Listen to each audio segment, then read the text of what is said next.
Well, thank you very much. Good morning. Welcome to Washington. I'm sorry we greeted you with cold weather, but hopefully hospitality nonetheless. These are interesting times. To put it mildly, these are interesting times. If you look back to 2017, I think 2017, the outset of 2017, in my mind, there were four major priorities for the year. Tax reform, reg reform, Obamacare, and judges. And early in 2017, those were the four, actually. USA at the town hall, I laid out those four priorities we needed to get a real record of accomplishment on.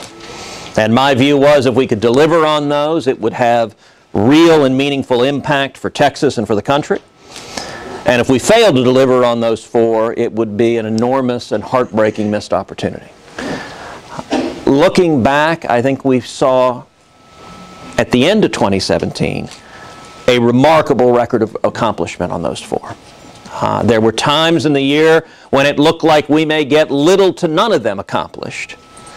But where we ended up, I think, was a very strong first year for Republican majorities in Congress and the new administration.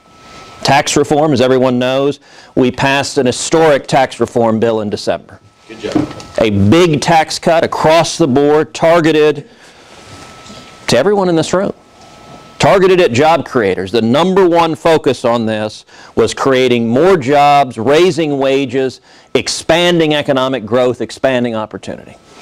So as you know, we took the corporate tax rate, had been 35%, the highest in the developed world, higher than virtually all of Europe, and we cut it to 21% to directly incentivize keeping jobs here and bringing jobs back to America, to put American companies on a far better footing to compete on the global stage.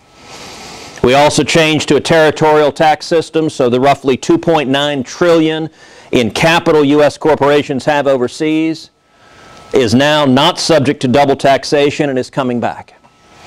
We cut taxes on small businesses and pass-throughs and allowed immediate expensing of capital expenditures, one of the most powerfully pro-growth elements of this new tax bill, is that each of you in your businesses now, when you invest in new capital, whether a farmer buying a new tractor or a small business buying new factory equipment, that's now immediately expensed. We doubled the exemptions for the death tax, which means for small business owners, for farmers and ranchers, passing on the small businesses to the next generation. A much wider group of people is now exempted from that. I wish we'd eliminated it, but doubling the exemptions was a very positive step in the right direction. On the individual side, we cut every individual tax rate across the board so that working families across this country will see significant additional money in their paychecks. We doubled the standard deduction for a married couple from $12,000 up to $24,000. That means for 90% of taxpayers now, they'll be able to fill out their taxes on a postcard. Now, personally, I wish it were 100% of taxpayers. I'd like to see us go back and keep working to do that, but moving to 90%, being able to take the standard deduction and use a postcard, is a significant step in simplification. We doubled the child tax credit from $1,000 per child per year to $2,000 per child per year. That has a real effect for young families struggling to raise kids.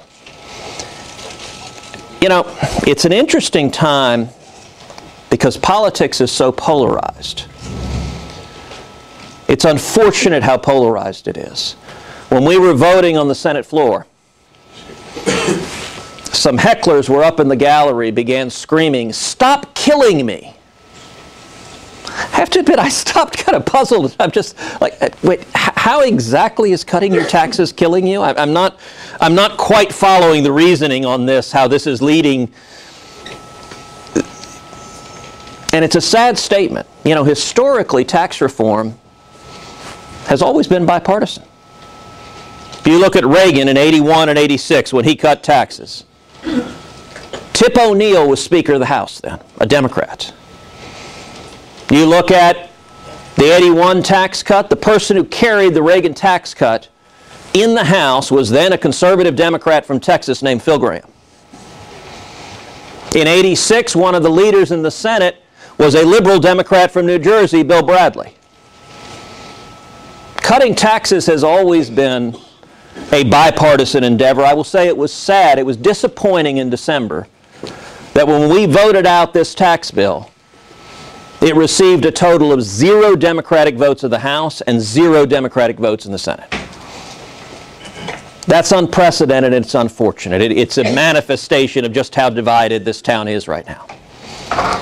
But the tax cut is a big victory. We have already seen over 3 million Americans getting bonuses and pay raises as company after company has announced reinvestments, and whether it is $1,000 bonuses at companies like AT&T or raising their wages at companies like Walmart. Over 3 million Americans getting immediate results from this tax cut. You know, I was flying home one day on Southwest and the flight attendant came up and gave me a hug and said, "Thanks for the bonus." That's a good thing. If we're delivering reduced taxes and incentives for jobs and economic growth, that is a good thing. I will tell you also, there were a series of victories in that tax bill that I was very active fighting for. One of them was repealing the Obamacare individual mandate. That's a big deal. And back, I think it was October, when I first began urging, let's do this. At the time, it was me and a handful of conservatives. When we first began floating this idea, we didn't have, I would say, a half dozen members of the conference willing to support it. The reaction, there was a lot of skepticism. The reaction was, look, we had 2 bloody battles on Obamacare. We couldn't get it done then. Let's not muck up tax reform by bringing Obamacare into this discussion. And I understand that sentiment. I mean, that people were wary. But we began making the case both publicly and privately that it makes sense to do. For one thing, the individual mandate is one of the most unfair parts of Obamacare. Every year, the IRS fines about 6.5 million Americans because they can't afford health insurance. Of those, roughly 1 million are in Texas. Of those, roughly 80% earn $50,000 a year or less. Roughly 40% earn $25,000 a year or less. So imagine for a second you're a single mom.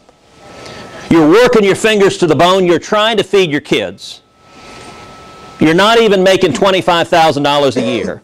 You can't afford health insurance because premiums have skyrocketed under Obamacare. And to add insult to injury, the IRS comes along and fines you because you can't afford health insurance. I mean, that's part of what led Bill Clinton to describe Obamacare as the craziest thing in the world. Well, we made the case in the conference that getting rid of those IRS fines was a good thing. It was real tax relief for those 6.5 million people who had been being fined. But not only that, the Congressional Budget Office also scores that as saving the federal government over $300 billion. And so what I urge the conference to do, if you looked at the first draft of the tax bill, first draft of the tax bill was very good on the business side. It wasn't nearly as good on the individual side. And what I urge is, let's take the $300 billion saved from repealing the individual mandate and put it on the individual side to lowering rates across the board so that I think we should be cutting taxes for every taxpayer. What ended up happening is we went from having a half dozen senators supporting that to, at the end of the day, all 52 Republicans in the conference agreed and voted to repeal the individual mandate and to use that savings to lower individual rates, which is why so many people are going to see reduced tax liability under this bill. There was another big victory as part of the tax bill, which is an amendment that I introduced on education, on school choice. It ended up becoming the only amendment that was adopted on the Senate floor that added anything to the tax bill. The amendment came up after midnight, late Friday night, early Saturday morning. And it concerns college 529 savings plans. Now, 529 savings plans are immensely popular. Millions of Americans use a tax-advantaged 529 savings account right now to save for college expenses for their kids or grandkids. The amendment I introduced takes 529s. It simply expands what you can use them for. You still use them for college, but now you can also use them for K through 12 education. You can use them for public schools, private schools, parochial schools, religious schools, whatever you choose to use them for, you can, up to $10,000 per child per year. Now, that amendment came up, and there was actually some drama on the amendment. Everyone knew it was going to be close. We had 52 Republicans, which meant we could lose at most 2. The amendment comes up for a vote. Susan Collins from Maine votes no. And then Susan left the floor almost immediately. I was looking for Susan to go try to make the case to her, and she was gone almost immediately. Then Lisa Murkowski votes no. So I began talking to Lisa. Actually, Tim Scott, senator from South Carolina, was helping me, incredibly helpful and passionate, helping whip the votes for this. And Tim, actually, before being in the Senate, used to sell insurance and had sold 529 plans. So he was telling Lisa, listen, parents love these. It's their own money. This is great for kids. So we're both talking to Lisa. We're trying to make the case. When Lisa votes no, the Senate floor staff picks up the phone. They call the Vice President's office, say, Mr. Vice President, looks like we may have a tie. We may need your vote. So the Vice President goes, gets in the motorcade, starts heading down to the Capitol. Well, we're talking to Lisa. Behind us, Joe Manchin, Democrat from West Virginia, walks up and votes yes. And there's an audible gasp on the Senate floor. Senate floor staff picks up the phone, calls the Vice President's office, said, Mr. Vice President, we just got Manchin. Looks like we don't need your vote. So the motorcade turns around. He begins heading back to the residence. Manchin returns to his desk on the Senate floor. And a sea of Democrats descend on him. And they're yelling at him, they're pounding on him. I think they actually got out a stick and they begin whacking him. And about 5 minutes later, Manchin walks forward, kind of sheepishly, switches his vote to a no. So, Senate floor staff calls the Vice President's office a third time. Says, Mr. Vice President, we do need your vote. They turn the motorcade around yet a second time. About 15 minutes later, Vice President walks onto the Senate floor. Says the ayes being 50, the nays being 50, the Senate being equally divided, the presiding officer votes in the affirmative. The amendment is adopted. And with that, we pass the most far-reaching federal school choice legislation that has ever passed Congress, that provides real and immediate benefits to up to 50 million school kids in this country. So tax reform was a big, big victory. We got that done. Reg reform, we're seeing reg reform, agency after agency after agency. The regulatory burdens on job creators being pulled back. It's one of the most consistent things I hear from Texas businesses, is it's so much easier to do business without regulators that treat you as the enemy. Obamacare remains the biggest unfinished promise from this last election. But we did have a significant step. Getting rid of the individual mandate was a meaningful step in that direction. We're not done. I think it's the biggest remaining priority for 2018. But getting the individual mandate repealed is a big, big deal. And finally, 4, judges. Judges, I think, has been one of the unalloyed successes of this administration and these Republican majorities. We have Neil Gorsuch on the Supreme Court. We have on the federal courts of appeals, last year we confirmed 12 federal appellate judges. That is just under 7% of the entire federal appellate bench. That is the most appellate judges ever confirmed in the first year of a president's term. By comparison, Obama had 4. We confirmed 12. Now we've got another one on the floor right now. So I think 2017, when you look back on it, on the priorities I believe Texans wanted us to focus on, I'm proud that Republicans, after some bumpy roads, were able to unite and come together and deliver on those promises. And I think in 2018, we need to keep at it.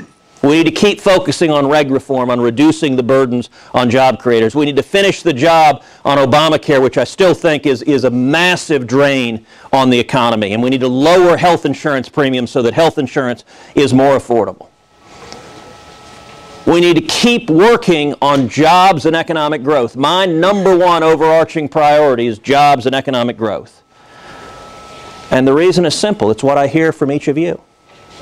It's what I hear across Texas. The top priority of Texans is jobs and economic growth. And at least in 2017, I think the majorities we have in Congress did a good job of delivering on that overarching priority.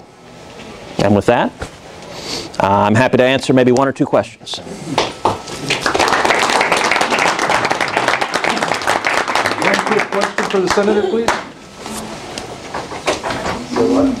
Yes, sir. How does it look for a budget? How does it look for a budget? I don't know. We are in the middle of negotiations on that. The divides are some of the divides we've seen for a long time. So Republicans are pushing in particular on the military side. We very much need to rebuild the military. It is a very dangerous world. It is getting more and more dangerous, and the ways in which we have undermined readiness, undermined troop strength, undermined the ability to defend ourselves is a real problem. The challenge in those negotiations is the price that Democrats are demanding to raise spending on the military is significant increases on non-military expenditures. And we are facing potentially a budget deal that could produce, I hope it doesn't, but could produce a massive deficit. I think that'd be a real mistake if we blow the caps off and end up exploding the deficit. I think that'd be a real mistake. But those negotiations are ongoing. I don't know where they will resolve. We obviously had last week a shutdown that was forced by the Democrats. It was 3 days long, and then they gave in. I will tell you, it's worrisome. I mean, you're seeing the far left is angry. They hate the president. They're filled with rage, and what they're demanding of Senate Democrats is oppose, filibuster, resist. So we're facing filibusters on virtually every piece of legislation, filibusters on virtually every nomination. The only things significant, if you look at what we got accomplished last year, tax reform, judicial confirmations are things that can't be filibustered. Because other than that, nothing's getting done. So I will say that is worrisome. So my understanding from news reports is that after the Democrats gave in and allowed us to continue funding the government, there were protesters at Chuck Schumer's house, as I understand it, all night said, we're not going to let him sleep.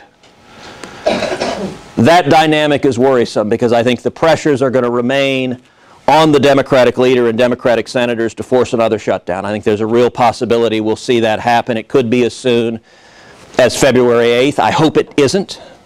But I think the dynamics of their base demanding resist, those dynamics aren't likely to change anytime soon. And so whether there is a budget deal or a caps deal is very much wrapped up in that broader dynamic. And so I don't know how that resolves. Thank you, Senator. Thank you very much.